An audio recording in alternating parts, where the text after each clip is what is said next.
किसी की क्या मजाल है कि भगवान राम की तरफ या भगवान राम के विपक्ष में एक शब्द बोल दे, मगर एक ऐसी शख्सियत है जो भगवान राम को नहीं मानता है और वो तो साफ साफ अपने बयानों में कह रहे हैं भगवान राम कोई था ही नहीं बल्कि एक कल्पना था। यह वीडियो तेजी से सोशल मीडिया पर एक वायरल हो रहा है। ये वीडियो को सुनाने के लिए, आपको बताने के लिए हमने आपके बीच आया हूं। ये जनता के बीच आया है। ये वीडियो कहां का है, कौन है, कैसा है, इन सब चीजों को आप गंभीरता से सुन सकते हैं। इसमें बारीकी से नहीं बल्कि हर मुद्दे को उन्होंने बारीक तरीके से जवाब दिया है। उन्होंने रामचरितमानस के साथ साथ दलित, शोषित, वंचित समाज को भी जगाने का काम किया है। उन्होंने कहा कि राम भगवान नहीं बल्कि एक कल्पना है और इस काल्पनिक व्यवस्था को हम भरपूर निंदा करते हैं। जीतन राम मांझी इतना ही नहीं, उन्होंने ब्राह्मणवाद पर भी जम करके प्रहार किया है। तो आइए हम उस वीडियो को भी सुनाएंगे। जरा धैर्य रखिए, जरा गौर करिए। पूरा वीडियो मैं सुनाऊंगा जो पूरा सोशल मीडिया पर वायरल हो रहा है। अब आप बात करेंगे कि जीतन राम मांझी कौन है, तो ये भी मैं बताऊंगा। थोड़ा धैर्य रखिए, जरा गौर करिए, जरा सुनिए, हम बताएंगे। पूरा वीडियो भी सुनाएंगे। थोड़ा सा धैर्य रखिए क्योंकि मैं बताना चाह रहा हूं जीतन राम मांझी बिहार के मुख्यमंत्री पद पर विराजमान रहे हैं। दलित, शोषित, वंचित समाज के वरिष्ठ नेता हैं। उन्होंने कहा कि भगवान राम एक काल्पनिक है, भगवान राम थे ही नहीं, जो भी लिखा है वो सब गलत। उन्होंने जमकर ब्राह्मणवाद पर प्रहार किया और इतना ही नहीं, इस वीडियो को बारीकी से सुनिए। किस व्यक्ति ने एक एक वाक्य को और जीतन राम मांझी के बयान को संकलन किया। पंडित हरामी आते हैं तो नहीं खाएंगे बाबू, आपको हमको दे देंगे। राम को हम नहीं मानते हैं, वो आदमी नहीं था, काल्पनिक है वो। राम भगवान थे ये मानने को नहीं तैयार है। नमस्कार, आदाब, सत श्री अकाल, जय भीम, जोहार। मेरा नाम है नवीन कुमार। आज की सियासत में किसकी हिम्मत है जो राम पर सवाल खड़े कर दे, जब एक से एक क्रांतिकारी नेताओं में अयोध्या से अपने चुनावी अभियान की शुरुआत करने की होड़ लगी हुई है, लेकिन मांझी ऐसा करते हैं। राम को हम नहीं मानते हैं, वो आदमी नहीं था, काल्पनिक है वो। बिहार के पूर्व मुख्यमंत्री और हिंदुस्तानी अवाम मोर्चा के अध्यक्ष जीतन राम मांझी ने हंगामा खड़ा कर दिया है। पटना में भुइयां मुसहर सम्मेलन में उन्होंने जातिवाद की बकिया उधेड़ते हुए हिंदू धर्म की बजबजाती हुई जातीय व्यवस्था को बेनकाब करते हुए जो बोल डाला, उसने हिंदुत्व पर इतराने वालों के सामने आईना रख दिया है। 1956 में बाबा अम्बेडकर मरने के पहले हिंदू धर्म में नहीं हुए, वो बौद्ध धर्म में होकर के उनकी मृत्यु हुई। वो कहे थे हिंदू धर्म इतना खराब धर्म है। जीतन राम मांझी ने हिंदुत्व का लोटा उठाकर रामनामी ओढ़ने वाले दलितों और पिछड़ों को धिक्कारते हुए कहा कि आप खुशी खुशी जिस जाल में फंसते जा रहे हैं उसे काटने के लिए अंबेडकर, पेरियार, फुले से लेकर रोहित वेमुला तक हजारों लोगों ने जिंदगियां कुर्बान की हैं। इसे याद रखने की जरूरत है। हमारे गरीब तबके के लोग में धर्म की प्रायणता ज्यादा आ रही है।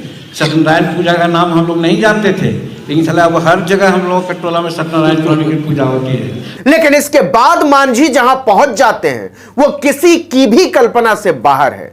ब्राह्मणवाद के विरोध में दलितों को कोसते हुए जिस शब्द का वो इस्तेमाल करते हैं, उसने ब्राह्मण टोलों को आग बबूला कर दिया।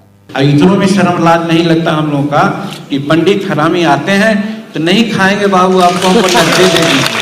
मांझी अलग ही धुन में थे। बहुत स्वाभाविक तरीके से उन्होंने धर्म और जाति की सत्ता को चुनौती देते हुए विवाद मोल ले लिया था। जरा एक बार फिर से सुनिए। इतनों में शर्म लाज नहीं लगता हम लोगों का कि पंडित हरामी आते हैं तो नहीं खाएंगे बाबू, आपको हमको दे देंगे। लेकिन मांझी यही नहीं रुकते। वो पंडितों के बाद राम के इतिहास को भी लपेट लेते हैं। वो कहते हैं कि हमारे लिए राम का ना तो कोई अस्तित्व है और ना ही महत्व। राम को हम नहीं मानते हैं, वो आदमी नहीं था, काल्पनिक है वो। मांझी ने एक ऐसी बहस छेड़ दी है जिसके आगे सुप्रीम कोर्ट तक हथियार डाल चुका है।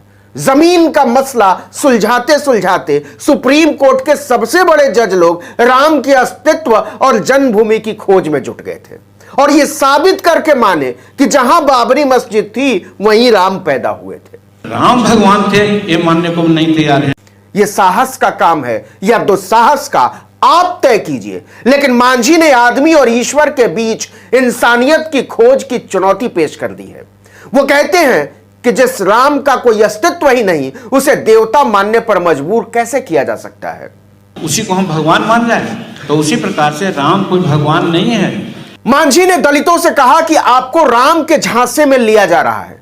इस साजिश को समझिए, राम आपको गुलाम बनाने की साजिश का नाम है। वही फर्क करके बुझवा रहा है, हम लोगों से हर तरह की बात करवा रहा है और उसी में हमको डाल रहा है। इतने तक तो भारी बवाल मच चुका था। राम भक्त रंगबाज मांझी के पीछे पड़ गए थे। यह कौन है जो ब्राह्मणवाद और राम तीनों को चुनौती दे रहा है? और न केवल चुनौती दे रहा है बल्कि कह रहा है कि धर्म के नाम पर अधर्म की इस साजिश को खारिज कर दो। ब्राह्मण दर्द से बिलबिला उठे, पता नहीं अपने अपमान के दर्द से या राम को खारिज किए जाने के दर्द से। हम अपने समाज के लिए हरामी का शब्द यूज किया था, हम पंडित जी के लिए यूज नहीं किया था। सवाल उठा कि अगर मांझी ने पंडितों को हरामी नहीं कहा तो कहा किसको? इसका जवाब मांझी ने खुद दिया। कहा हमने अपने ही भाइयों को कहा, अपने ही समाज को कहा जो पंडितों के पैरों में अपने आत्मसम्मान का समर्पण करते हैं। हम अपने समाज को करने के हरामी लोग ऐसे आप लोग हो गए हैं कि साहब अपने देवता को छोड़ करके दूसरे को पूजा कराते हैं। उसमें भी अगर लाज शर्म आना चाहिए कि आपके यहाँ नहीं जो खाने वाले हैं और उनसे पूजा करवाते हैं। बहस शुरू हुई कि यह मांझी की बदतमीजी है या हिम्मत। उन्होंने ब्राह्मणों को हरामी कहा हो या दलितों को, लेकिन वो निशाने पर आ चुके थे। लेकिन मुद्दा ये नहीं है साहब, मुद्दा ये है कि राम को खारिज कर देना, राम राज को भी खारिज कर देना है। मोदी और योगी जैसे लोग जिस रामराज को विकास का पैमाना बता रहे हैं, उसे मांझी दलितों पिछड़ों को फांसने का जाल बता रहे हैं। कि पंडित हरामी आते हैं तो नहीं खाएंगे बाबू, आपको हमको दे देंगे। हम अपने समाज को करने के हरामी लोग ऐसे आप लोग हो गए हैं। राम को हम नहीं मानते हैं, वो आदमी नहीं था, काल्पनिक है वो। राम भगवान थे ये मानने को नहीं तैयार है। तो दोस्तों आपने सुना, देखा कि जितिन राम मांझी किस तरीके से ब्राह्मणवाद पर गहरा कुठारघात किया है, ब्राह्मणवाद पर सीधा सीधा प्रहार किया है और कहा है ये कोई भगवान राम नहीं थे। उन्होंने शूद्र समाज को भी जम करके लथाड़ा। कहा कि सत्यनारायण की कथा सुन करके आपको कब और कैसे भला हो सकता है। जब तक आप बाबा साहेब डॉक्टर भीमराव अंबेडकर के संविधान को नहीं पढ़ोगे, किताबें नहीं पढ़ोगे, तब तक घंट और घड़ियाल बजाने से आपका उद्धार नहीं हुआ। अगर होता तो शायद आप आज तक समतापूर्वक होते, पशु की तरह नहीं जीते, बद से बदतर जिंदगी नहीं जीते, क्योंकि आप भी एक मानव की तरह होते, आपका भी विकास हो। जितिन राम मांझी ने जम करके वर्तमान से लेकर के पूर्व की व्यवस्था पर कुठारघात किया है। इस बात को लेकर के ब्राह्मण समाज ने जम करके नाराजगी भी जाहिर की। हम आपको बताना चाहेंगे इस वीडियो में किस तरीके से जितिन राम मांझी ने जम करके आलोचना करते हुए कहा कि भगवान राम नहीं बल्कि एक काल्पनिक कहानी।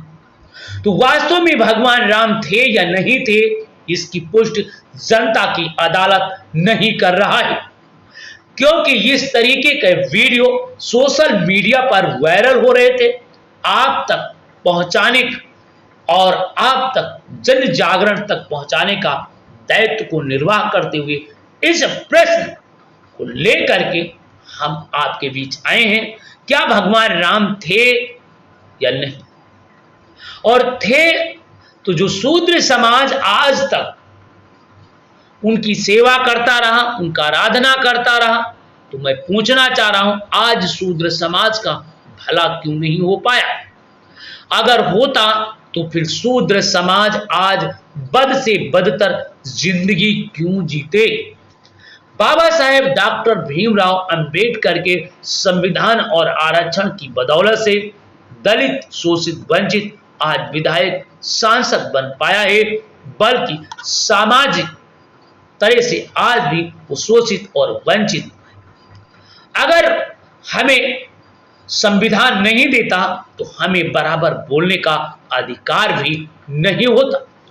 इसलिए मैं कहना चाह रहा हूं कि बाबा साहेब डॉक्टर भीमराव अंबेडकर के संविधान के प्रति जितन राम मांझी ने इशारा करते हुए कहा कि ए पाखंडियों, ये दलित, शोषित, वंचित समाज के लोग, तुम्हें किस तरीके का अपमान झेलना पड़ता है, उस अपमान को आप गौर से देखिए और फिर अपने आप को जगाते हुए इस वर्णवादी व्यवस्था को समाप्त करिए और भारतीय संविधान को मानिए। हमारा सबसे बड़ा धर्म ग्रंथ है और हम इसी पर चलेंगे। जय हिंद।